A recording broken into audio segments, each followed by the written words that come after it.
Hello everyone, so this is the summary of the play Antony and Cleopatra by William Shakespeare.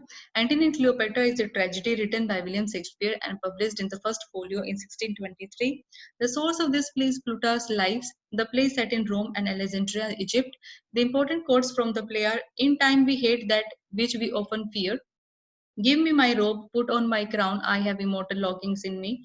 Music, moody food of us that read in love. Age cannot wither her, nor custom stale her infinite variety. The barge is setting like a burnished throne burnt on the water." So these are the characters. Mark Antony is the Roman general, one of the three leaders, including Octavius Caesar and Lepidus, ruling the Roman Republic after assassination of Julius Caesar in 44 BC. Octavius Caesar is the second ruler of Rome. Lepidus is the third ruler. Cleopatra is the queen of Egypt and she loves Antony. Sextus Pompey is the son of late Pompey, rebels against these three rulers. Octavia is Octavius' sister, married to Antony in this play. Fulvia is Antony's wife, she dies in the play. Enobarbarus is Antony's follower and friend. Now I'm going to tell you the story.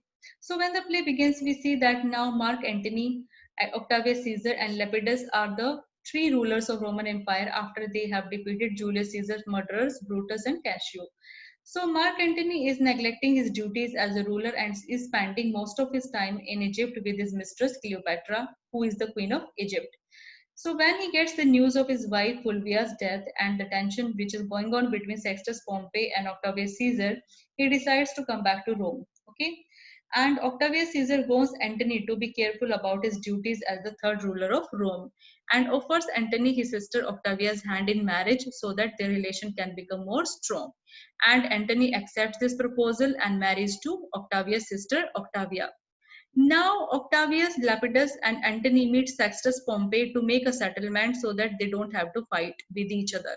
Sextus Pompey is offered the ownership of Sicily and Sardinia, and Sextus agrees to this, and he agrees to remove pirates from the sea in return. Pompey throws a feast in which these three rulers are invited. Okay, and during this feast, Pompey is advised by his men to kill the three rulers so that he can become the emperor of Rome, but he refuses to do so. So in the next episode, we get to know that Cleopatra gets the news of Antony's marriage and she is angry. Okay, but she is satisfied when she gets to know that Octavia is less beautiful than her. Okay, so after this episode, Antony gets to know that Octavius Caesar refuses to obey the peace treaty and the settlement which was made between them and Sextus Pompey, and he attacked upon Pompey and defeated him. Octavius Caesar also throws Lepidus into prison. Now Antony becomes angry and decides to wage a war against Caesar with the help of Cleopatra. So he even sends Octavius Caesar back to him so that she can bring about peace between them. Now what happens? Octavius also gets ready to fight with Antony. Antony ignores his loyal attendant Enobarbarus' advice and fights on the sea where Caesar is more powerful. And he loses this battle on the sea at Actium because Cleopatra leaves the battle with her 60 ships, and Antony follows her and leaves his army in a state of confusion. So after this episode, Antony feels humiliated for this cowardly act of running away from the battle. Okay, and then what happens? Antony forgives Cleopatra when she promises to support him in the future. Now, Octavius sends a messenger to Cleopatra asking her to leave Antony and come to his side. And she starts flirting with the messenger. And when Antony sees her doing so, he scolds her. Now, Antony decides to fight with Octavius Caesar on land. And now, what happens? Antony's army starts losing faith in him. Even his loyal friend Enobarbarus leaves him and goes to Caesar's side.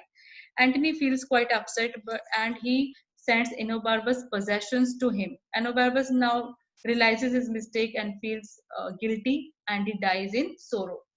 So in this battle also, Cleopatra's army leave the battle and Antony feels cheated. Okay, he thinks that Cleopatra has cheated him and he decides to kill Cleopatra. Okay, now what happens? Cleopatra hides herself in her monument and sends the false news to Antony that she has died. And when Antony gets this news, he is heartbroken and decides to commit suicide. And he asks his men to kill him, but his soldier commits suicide himself, okay, rather than killing him. Now what happens? Antony falls upon his own sword and gets seriously wounded. So when Cleopatra finds him, she gets shocked and she also commits suicide by getting herself bitten by poisonous snakes after Antony's death. Okay. Now Octavius orders his men to bury them side by side and the play ends there, because here what happens? Octavius Caesar becomes the emperor of Rome.